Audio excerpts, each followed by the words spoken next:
நண்பர்களுக்கு வணக்கம். இது கை கொடுக்கும் யூடியூப் சேனல். நண்பர்கள், இந்த சேனலில் மாற்றுத்திறனாளி சந்திக்கக்கூடிய பல்வேறு பிரச்சனைகள், பல்வேறு தகவல்கள் பற்றி தொடர்ந்து பேசிட்டு இருக்கோம். அந்த இடத்துல இன்றைக்கி நாம் என்ன பேச போகிறோம்னா, கடந்த 6ஆம் தேதி ஒன்றிய அரசு ஒரு அறிவிப்பை வெளியிட்டிருக்கிறது.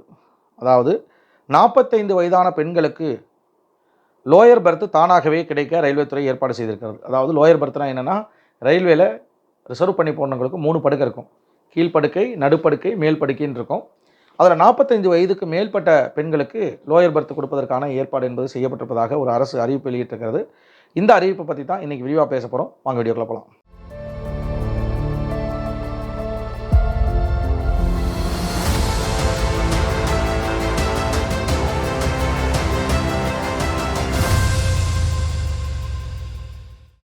ஒன்றிய ரயில்வே துறையிடமிருந்து ஒரு முக்கிய தகவலானது வந்திருக்கிறது. கடந்த டிசம்பர் மாதம் 6ஆம் தேதி இந்த செய்தியானது வெளியாகியிருக்கிறது. அதில் என்ன சொல்லப்பட்டிருக்கிறது என்றால், 45 வயதுக்கு மேற்பட்ட பெண் பயணிகளுக்கு ரயிலில் லோயர் பர்த் எனப்படும் கீழ்ப்படுக்கை என்பது வழங்குவதற்கான வசதி என்பது தானாகவே கிடைக்கும். நீங்கள் ரிசர்வ் பண்ணும்போதே லோயர் பர்த் வேணும்னு கேட்டாலும் கேட்காட்டியும் கூட அந்த வயதுக்கு மேல் உள்ளவர்களுக்கு தானாக கிடைப்பதற்கான வழிவகை செய்யப்படும் அப்படின்னு சொல்லி ரயில்வே அமைச்சர் அஸ்வினி வைஷ்ணவ் தெரிவிச்சிருக்கார். ராஜ்யசபாவில், அதாவது இப்போ பாராளுமன்ற கூட்டத்தொடர் நடந்துட்டு இருக்குங்கிறது உங்களுக்கு தெரியும். அந்த ராஜ்யசபாவில் ரயில் பயணிகளுக்கு வழங்கப்பட்டுள்ள சலுகைகள் தொடர்பான பாராளுமன்ற உறுப்பினர்களுடைய கேள்விக்கு பதிலளிக்கையில் தான் இந்த மாதிரி, அதுவும் எழுத்துப்பூர்வமாக ஒரு பதிலளிச்சிருக்கார். ரயில் பயணம் மேற்கொள்ளக்கூடிய மூத்த குடிமக்கள், மாற்றுத்திறனாளிகளுக்கு ஏற்கனவே ஏராளமான வசதிகள் செய்யப்பட்டுள்ளதாக அவர் சொல்லியிருக்கார்.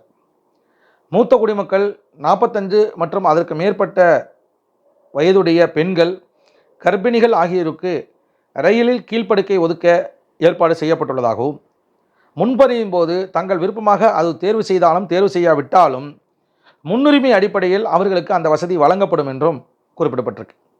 இதே போல் ஸ்லீப்பர் வகுப்பில் ஒரு பெட்டிக்கு 6 முதல் 7 படுக்கைகளும், 3ஆம் வகுப்பு ஏசி பெட்டியில் 4 முதல் 5 படுக்கைகளும், 2ஆம் வகுப்பு ஏசி பெட்டியில் 3 அல்லது 4 படுக்கைகளும் ஒதுக்கப்பட்டிருப்பதாக ரயில்வே துறை அமைச்சர் தெரிவித்திருக்கார். அதேபோல் ராஜ்தானி, சதாப்தி உட்பட அனைத்து மெயில் மற்றும் எக்ஸ்பிரஸ் ரயில்களிலும் மாற்றுத்திறனாளிகள் மற்றும் அவர்களின் உதவியாளர்களுக்கு சிறப்பு முன்பதிவு ஏற்பாடுகள் செய்யப்பட்டுள்ளது. இது என்ன புரியுதுங்களா? இன்னும் நிறைய பேர் புரிஞ்சுக்காமல் இருக்கீங்க. அதாவது நமக்கு சாதாரண ரயில்களில் மட்டும்தான் மாற்றுத்திறனாளி கன்செஷன். தேஜாஸு, வந்தே பாரத்து, ராஜ்தானி, சதாப்தி இதிலெல்லாம் நம்ம கன்செஷன் கிடையாது. ஆனால் அதுக்கு பதிலாக என்னென்னா, நமக்கு இடஒதுக்கீடு உண்டு. 4 சீட்டு நமக்கு இடஒதுக்கீடு கொடுத்துருவாங்க.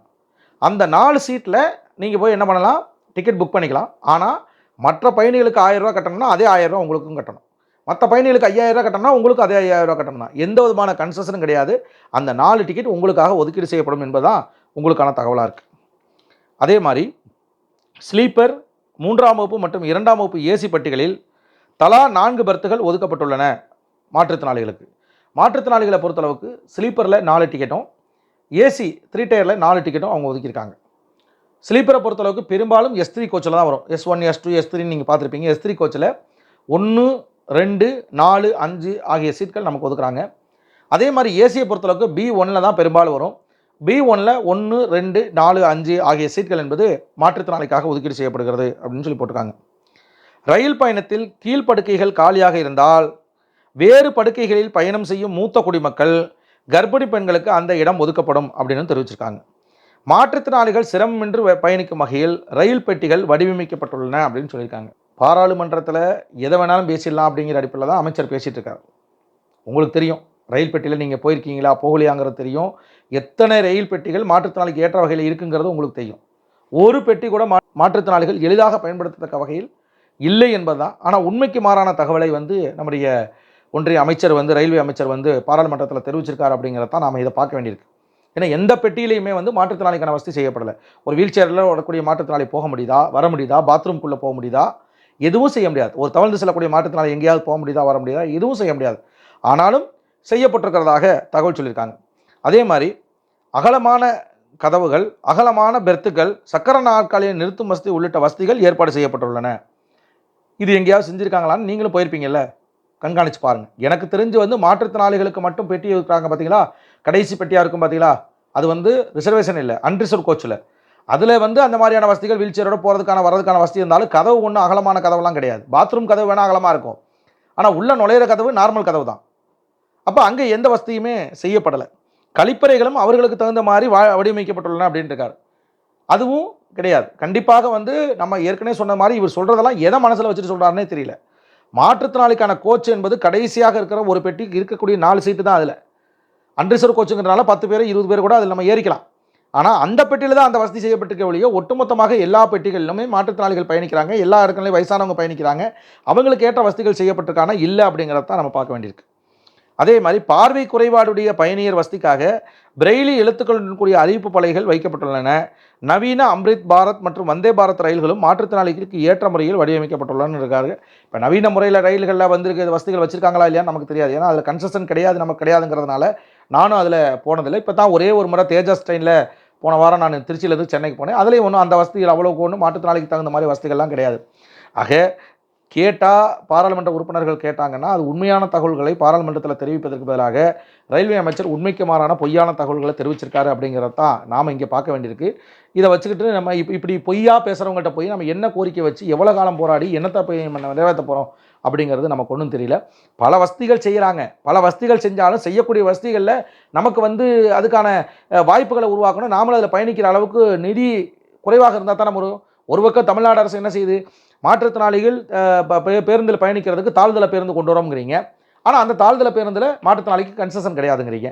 இன்னொரு பக்கம் என்ன பண்ணுறீங்க, மாற்றுத்திறனாளிகளுக்கு வீல் சேரோட உள்ளே போய் நிற்காட்டுறதுக்கு லிஃப்ட் வசதியோடு நாங்கள் வண்டி வச்சுருக்கோம், அந்த பஸ் மின்சார பேருந்தில் மின்சாரத்தில் இயங்குது, நல்ல அருமையான வசதிகளோடு உங்களுக்கு இருக்குங்கிறீங்க.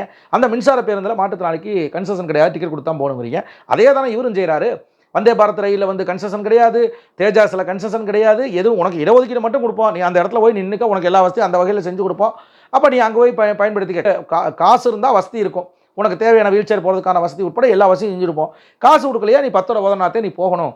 அப்போ ரயில்வே கன்செஷன் கொடுக்குறேங்கிறது ஒரு பக்கம் வெளியில் சொல்கிறது, இன்னொரு பக்கம் ரயில்வே கன்செஷன் எதிரெல்லாம் வருதோ அதில் பூராமே மாற்றுத்திறனாளிக்கான அந்த தடையற்ற சூழலை ஏற்படுத்தாமல் இருக்கிறது. இப்படி தான் அரசாங்கத்தினுடைய கொள்கையாக இருக்குது. இப்படிப்பட்ட அரசுக்கு மத்தியில் தான் நாம் வாழ வேண்டியிருக்கு. அது ஒன்றிய அரசாங்கமாக இருந்தாலும் மாநில அரசாங்கமாக இருந்தாலும் நம்மளை ஏமாற்றுகின்ற வேலையை தான் தொடர்ச்சியாக செஞ்சுட்ருக்காங்க. இதை மாற்றி நாம் தொடர்ச்சியாக இதற்காக குரல் கொடுக்க வேண்டும்.